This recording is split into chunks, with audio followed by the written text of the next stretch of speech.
All right, welcome to The Explainer. Have you ever really thought about the sheer amount of work it takes to maintain faith, especially when the world is just full of contradictions? Well, today we're digging into a type of effort that goes way beyond just intellectual puzzles. We're talking about something that gets to the very heart of our moral compass. Okay, so let's give this thing a name. We're calling it moral gymnastics. And listen, this isn't about solving some simple brain teaser. No, this is about the real, strenuous work, the heavy lifting, you could say, of trying to hold a vision of a perfectly good God right next to a scriptural and historical record that, let's be real, can be pretty tough to stomach. And this is really where you see the huge difference, right? On one side, you've got intellectual gymnastics. These are the puzzles for your brain. Stuff like, how do you make Genesis fit with modern cosmology? The question you're asking is, does this all make sense? But then you flip over to the other side, moral gymnastics. And that's not a puzzle for the mind, it's a weight on the soul. The question completely changes. It's not, is this logical? It's a gut punch question. Can I live with this? All right, so let's dig a little deeper and try to understand what this tension actually feels like, from the inside. At the end of the day, it's all about holding two completely opposite ideas in your head at the same time. So on the one hand, you have this idea of a God who is pure goodness, pure love. But then on the other hand, you have a God who in Scripture commanded things that just clash really hard with our modern sense of morality. Now, the intellectual way out is kind of easy, right? You just say, well, we don't fully understand God's ways. But the moral move, that's the really tough part. That's where you have to consciously set aside your own moral judgment, all to keep the system standing. Okay, so this is all a bit abstract, I get it. So how does this actually show up in a real world? Let's take it out of theory and ground it in a story about a real person. So picture this. You're at a busy transit station, right? The usual chaos, people rushing past, announcements blaring. But in the middle of all that, there's no angry guy shouting with a megaphone. No, it's just a man standing silently, holding a sign. And it's that stillness, that quiet, that makes him totally stand out. And the sign he's holding? It's not some long, complicated argument. It's just a simple, quiet statement of fact, at least to him. The end is near, Jesus is coming back soon. He's just dropping this enormous, world-ending claim right into the middle of everyone's Tuesday commute. And that, of course, brings up the million-dollar question, why? Why is he standing there? I mean, this is the question that takes us from just looking at him to actually trying to understand him. After 2,000 years of the same message not quite coming true yet, what makes someone do this? And you gotta admit, he's a kind of refined pressure, isn't he? He's way harder to just write off than some angry preacher you can easily label and ignore. It's because his calm, quiet presence just doesn't line up with the catastrophic thing he's talking about. That mismatch, it gets under your skin. It makes him weirdly difficult to just dismiss. Now, to really understand why he's there, and more importantly, why this message has survived for 2 millennia, we need to pull back the curtain and look at the hidden architecture that keeps the whole thing standing. So here's a really useful way to think about it. Imagine a belief system is like a currency. Think about a dollar bill, right? It's just a piece of paper. It has no value on its own. Its power comes from the fact that we all agree it has power. Well, a belief system is kind of the same. Its value isn't inherent, it's built and maintained by a community that agrees to keep doing business with it. And if we take that analogy a step further, for a long time in the West, you could say Christianity has been the reserve currency of meaning. And when you look at it that way, evangelism suddenly looks a little different. It's not just about altruism, it's also about systemic self-preservation. It's about propping up the value of the currency. Every new person who joins strengthens the whole system. And on the flip side, when people leave, it's like a de-dollarization. It devalues the currency and makes the whole system feel a lot less stable for those still inside. And that's kind of what we're seeing now, a shift to a world with tons of different currencies of meaning, all competing. And this leads us to something incredibly powerful, the idea of sunk costs. Just think about it.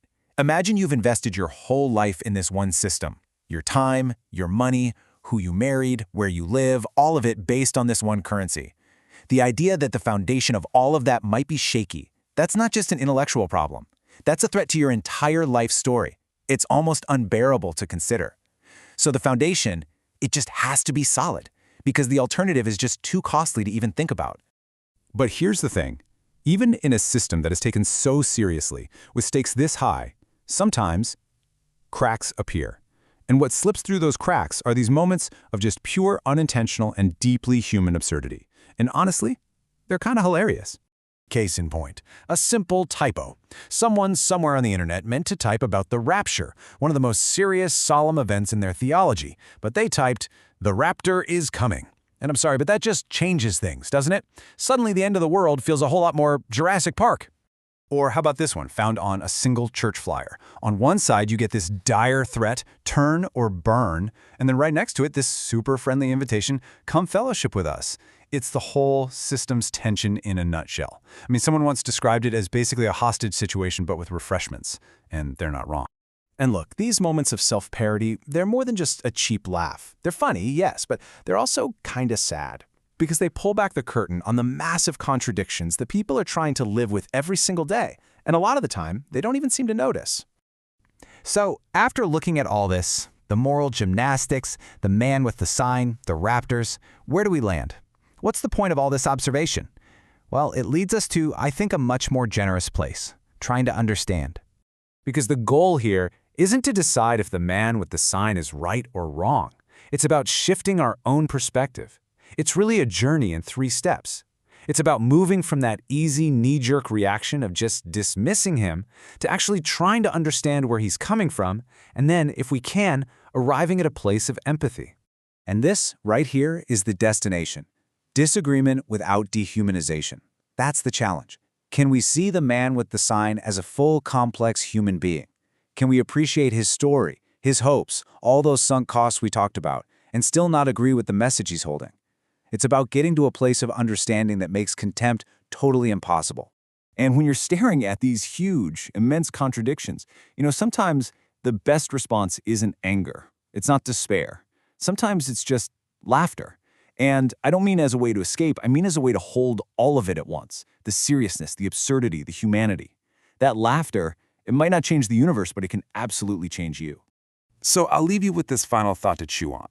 What if the point of all of this isn't to figure out which story is the right one and win the argument? What if the real goal is just to better understand that deep, powerful human need for stories in the first place? A need so strong that we're willing to perform incredible gymnastics, both moral and mental, just to keep living inside of them. Have you ever noticed that physical tightening in your chest when you're watching a scary movie and you just know a jump scare is coming? Oh, yeah, definitely. Like the music drops out, Yeah. camera pans really slowly into a dark hallway, and before anything even happens on screen, your shoulders tense up, your Right. breath gets incredibly shallow, and you're bracing. Yeah, that is a classic somatic response. Your nervous system is essentially just bypassing your conscious, rational brain. It perceives a threat in the environment, so it physically prepares the body to, absorb a shock. And living with that for a 2-hour movie is exhausting. Yeah. By the time the credits roll, you feel like you've run a marathon. Oh, totally. But I want you, the listener, to imagine carrying that exact physical sensation, that constant internal bracing, not just for an evening, but for years. Decades, even. Exactly, maybe your entire life. Living with that kind of lifelong physical tension is the core subject of a brilliant document we are exploring today, which is simply titled Moral Gymnastics. It really is fascinating. It pulls back the curtain on the hidden architecture of our deeply held beliefs. Yeah. The source looks at how our meaning-making systems actually function and what it physically and psychologically costs a person when those systems start to fracture. So our mission for this deep dive is to map out how people navigate a world where old, dominant narratives are fading. And we want to be super clear right up front. While this touches on heavy themes like religion, ideology, and existential meaning, we are not here to take sides or debate theology at all. Right, we're strictly looking at the mechanics of human belief, the often painful mechanics of it. And to understand those mechanics, we have to start with that feeling of bracing. Yeah, because the source draws a really sharp line right away between what it calls intellectual gymnastics and moral gymnastics. Okay, lay that out for us. Well, when society talks about a crisis of faith or someone doubting their ideology, we almost exclusively focus on the intellectual side. Which makes sense because the intellectual stuff is loud. It's trying to reconcile, like, the 7-day creation story in the book of Genesis with carbon dating. Or figuring out how a supernatural miracle fits into modern physics. Right. It's essentially a logic puzzle. You can treat intellectual doubt like a debate. You can compartmentalize it. Put it in a box. Yeah. But Moral gymnastics are a completely different animal, and the toll they take is just so much higher. How so? The document points out that a believer in certain ancient dominant faiths is often required to hold two deeply conflicting ideas at the exact same time. Okay. On one side, you have the foundational image of a perfectly loving deity who is the ultimate source of goodness, like the very source of your own internal moral compass. And on the other side? On the other side, you have the actual scriptural and historical records associated with that deity. Oh. Texts that explicitly endorse holding other human beings as property, or, demand child sacrifice as a test of loyalty, or order the outright genocide of neighboring tribes. Wow, so you're forced into a massive collision. How does a person even begin to process that without just completely rejecting one side or the other? Well, the standard intellectual move is usually to retreat into mystery. People will say, we just don't have the capacity to fully understand divine ways. Right. But the moral move, the gymnastics required to stay in the system, demands something much heavier. It requires you to actively suspend your own moral judgment. To look at something your gut tells you is horrific and force yourself to call it good because the system requires it. Yes. And that goes right back to the somatic response we started with. The bracing. Exactly. Most honest people cannot fully suppress their own conscience without a kind of internal flinching. It creates this chronic, low-level dissonance. You are constantly overriding your own innate moral compass to protect the overarching system. That is the physical toll. Yeah, you are always constantly bracing against yourself. It makes me think, if intellectual doubt is like trying to solve a brutal calculus problem, moral doubt is like wearing shoes on the wrong feet. Oh, that's a good way to put it. Like you can force yourself to walk to work, but it fundamentally hurts with every single step. It's an unnatural contortion. Yeah, it really is. But, if the shoes are on the wrong feet and they're causing blisters, why not just take them off? How do people sustain that painful internal flinching for decades? Because leaving isn't just taking off a pair of shoes. It's stepping out of an entire economic system of meaning. The economic system. Yeah, the document introduces a really compelling analogy for this external pressure. It compares dominant meaning systems like Christianity in the West to the concept of the petrodollar. Wait, hold on.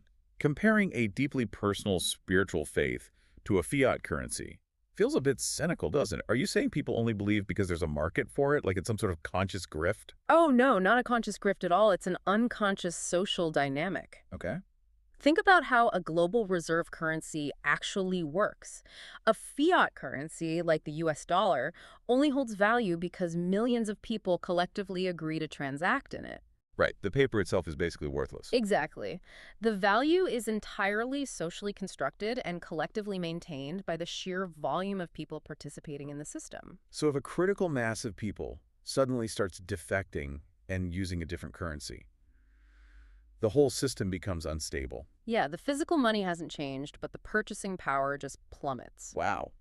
So in this framework, a dominant ideological narrative functions as a reserve currency of meaning. You need other holders of that currency for your own existential wealth to mean anything. Walk me through that. Like if I'm a believer, how does someone else joining my church actually validate my own internal sacrifices? Well, through this lens, evangelism isn't just about the altruistic desire to save a soul. It operates as systemic self-preservation. Oh, I see. Every time someone converts, it's like another country agreeing to keep settling their existential debts in your denomination. It reinforces the value of your currency. Exactly. But when someone leaves, especially someone close to you, it inherently destabilizes the currency for everyone left behind. Their departure is a subtle threat to your existential bank account. Man, that really explains the intense social pressure to stay. Yeah. But what about the internal pressure? What keeps the individual from just saying, hey, this currency is crashing, I'm cashing out? The document uses the famous parable of the house built on sand to explain this. Okay, the biblical parable. Right. It's originally meant to warn people about the fragility of false foundations. But inside the system, it functions ironically as a self-sealing mechanism. How so? It's used to reassure believers that their foundation is the solid rock, specifically to prevent them from ever genuinely interrogating it. Wait, is that because to question the foundation brings up the sheer terror of sunk costs? Yes, the sunk costs are staggering. For many believers, we are talking about decades of giving 10% of their income. Yeah, I think. We're talking about deferred life choices, suppressing your own sexuality, or keeping relationships with non-believers at arm's length. If you admit the foundation is sand, you are indicting an entire life's architecture of sacrifice. You have to look in the mirror and admit you gave up your time, your money, and maybe your authentic self Yeah, for a currency that just went bankrupt. exactly. So people look at the cost of that reality, and their brain just unconsciously decides the foundation must be solid because the alternative is simply unsurvivable. Unsurvivable, yeah. We're talking about these grand concepts, though, reserve currency, somatic dissonance, sunk costs. What does this actually look like on the ground in the real world? The source paints this incredibly vivid picture to ground all of this theory. It describes a scene at a bustling transit station called Metrotown. Okay. It's loud, people are rushing to work, grabbing coffee, head down, and standing in the middle of this chaos is a silent Christian man holding a simple handmade billboard that just reads, "The end is near, Jesus is coming back soon." Soon. That one word carries an unbelievable amount of weight. It really does. It's the ultimate load-bearing, unfalsifiable concept. Soon has been holding up the architecture of the faith for 2,000 years. The theological term for this is eschatological urgency. Wait, eschatological, we're talking about the theology of the end of the world, right? Like the ticking clock of the apocalypse. Yes, the belief that history is hurtling toward an imminent divine conclusion. Every generation of believers recalibrates the timeline. Right. They point to a specific war or a specific political leader. Or a specific natural disaster and say, see, the signs are here. And every generation dies waiting. Exactly. The tragic irony is that the eschatological urgency that fueled early Christianity has just become ambient noise. After 2 millennia of crying wolf, the commuters at Metrotown just don't hear the alarm anymore. But reading the source material, though, the author doesn't mock this silent man. There's a real effort to see his humanity. There really is. I mean, think about what it takes to stand in a busy transit hub for hours, completely ignored or actively scoffed at by thousands of people, fueled only by the belief that you are trying to save them from a burning building. Yeah, if we connect him back to our currency analogy, that man desperately needs his currency to remain valid. Right. His faith might be the single thread he followed through a divorce, or a battle with addiction, or just profound, crushing loneliness. He genuinely believes the alarm is ringing. What the author contrasts him with another familiar transit station figure, right? The mega hate speech preacher. Yes. We've all seen that guy. Screaming condemnations, usually at women or marginalized groups, when people are just trying to catch their train. The distinction the text makes between how to treat these two men is crucial for navigating a multipolar world. Okay, unpack that. The silent sign holder is offering a quiet, personal witness. He is presenting his reality, which you are completely free to walk past. Right. But the megaphone preacher is weaponizing public space. He is targeting specific groups and using a theological wrapper to harass them. So it's the difference between witnessing and weaponizing. And what the source suggests, and I love this, is that confronting the hate speech while having deep compassion for the silent sign holder actually comes from the exact same impulse. It's about taking human dignity seriously. Like, as the listener, how do you react to these extremes? Yeah. Because you recognize the silent man's full humanity, his grief, his sunk costs, his fragile currency, so you give him grace. Yeah. But you also recognize the full humanity of the people being screamed at by the megaphone, so you step in and confront the harassment to protect their dignity. Which brings up a really difficult reality. If these systems are this self-sealing and the sunk costs are this terrifying to confront, how does anyone ever break out? Yeah, how do you even realize you're swimming in a system to begin with? The author calls the mechanism for breaking out epistemological disruption. Epistemological disruption. That is a dense phrase. So basically getting your worldview completely scrambled by reality. Yeah, getting the very foundation of how you know what you know dismantled. And the most potent way this happens, according to the text, is through travel and deep cross-cultural exposure. But it makes a critical distinction between consuming culture and being immersed in it. Okay, what's the difference? Reading a book about a different culture or watching a documentary keeps that culture at a safe cognitive distance. You're still observing it from the safety of your own living room. Right. But when you are physically in another culture, when the social rhythms, the food, the assumptions about family, time, and death are fundamentally different and you actually have to navigate them to survive your day, that is when your own defaults suddenly become visible to you. It's the old fish and water analogy. A fish doesn't know what water is until you pull it out of the bowl. It just assumes water is everywhere and everything. That's the perfect way to look at it. You realize that what you previously thought was natural law or objective reality is actually completely contingent. Right. It's arbitrary. It's just a system you either chose, or more unsettlingly, a system that was chosen for you by an accident of geography and history. You know, it makes me think of the saying, walk a mile in another man's shoes. Oh, yeah. The saying doesn't tell you to study the shoes from a distance. It says to walk in them. When you put on someone else's shoes, you inherit the worn heels and stretched toes of their terrain. It's a somatic physical empathy. That is so true. It completely changes how I think about the difference between being a tourist and being a traveler. Like, a tourist is basically playing a video game on God mode. God mode, I love that. Right. They export their own comfortable bubble to a scenic location. The rules of the local culture don't apply to them. Yeah. The locals just exist as non-player characters in service roles. While the true traveler is playing on survival mode, Yes. they take the chaotic local transit. They submit to a system designed for someone else. They embrace the deep, fumbling discomfort of not knowing the social codes. That kind of exposure strips away your God mode armor. It forces you to confront the seams in your own reality. It's deeply uncomfortable, but it's the mechanism that actually shatters the illusion of the reserve currency. So let's say you take that trip. You play on survival mode. Your system fractures. You realize the currency you've been trading your whole life is losing its value, and you finally stop bracing. You step outside of it. Yeah. That sounds incredibly bleak.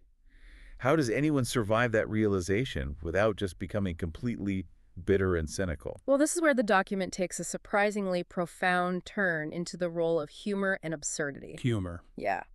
Once the myth dissolves, you start to see the inherent contradictions of the system that you were previously totally blind to. The source shares two highly specific, incredibly funny examples of this aftermath. Good. I'm ready for some levity here. The first involves a classic internet typo. A believer was trying to post a very solemn warning about the end times, but their phone's autocorrect intervened. Oh, no. Instead of writing, "The rapture is coming," they accidentally warned the internet that, quote, "The raptor is coming." The raptor. Just a velociraptor bursting through the clouds to judge the living and the dead. Exactly. The internet immediately turned 2,000 years of heavy apocalyptic theology into a Jurassic Park joke. That is amazing. People were asking each other if they were raptor ready.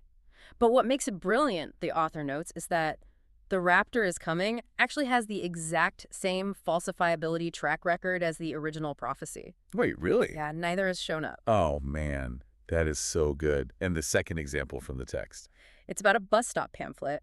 A church printed a promotional pamphlet and accidentally placed two completely opposed theological messages right next to each other on the page. Okay, what did it say?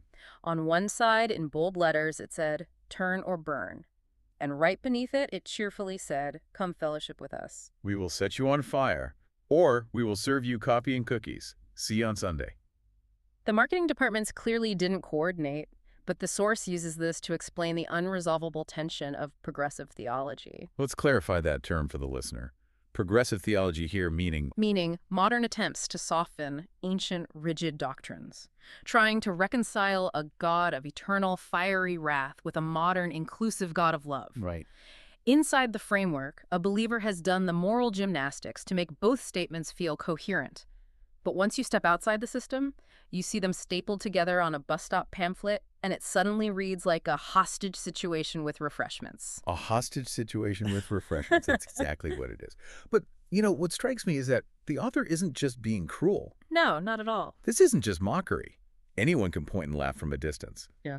The point the source makes is that laughter, in this context, is the ultimate lie detector. People might think that laughing at these absurdities is a way of avoiding the pain of a collapsed worldview. When in reality, it's the exact opposite. Yeah. You're not laughing instead of seeing clearly. You are laughing because you finally see clearly. The hilarious and the heartbreaking are not opposites. They are the exact same note played in different registers. You can't reach that profound quality of humor without having genuinely cared about the thing you are laughing at. Wow. You hold the profound grief of your lost meaning system and the absurdity of the raptor at the exact same time. It's how human beings metabolize massive contradiction without letting their hearts harden into anger or despair. It completely changes how you meet the next moment. Yeah. I mean, we have covered incredible ground today. We started with the physical, painful friction of moral gymnastics, that constant bracing against your own conscience. Yeah. We examined how belief systems function as reserve currencies, weighed down by the heavy anchor of sunk costs.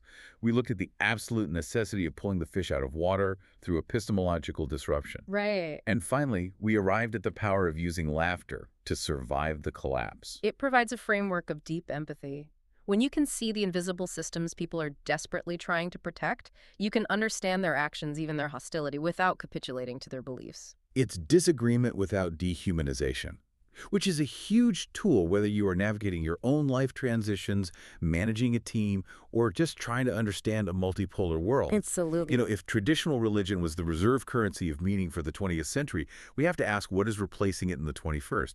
Is it the relentless pursuit of wellness? Is it hustle culture? Is it your political identity? That's the real question. So my final thought for you, the listener, as we close this out is this. What invisible currency are you transacting in today? What system are you unconsciously bracing yourself to protect? And if you woke up tomorrow and realized that system was built on sand, would you have the courage to put down the sign, laugh the raptor, and walk away?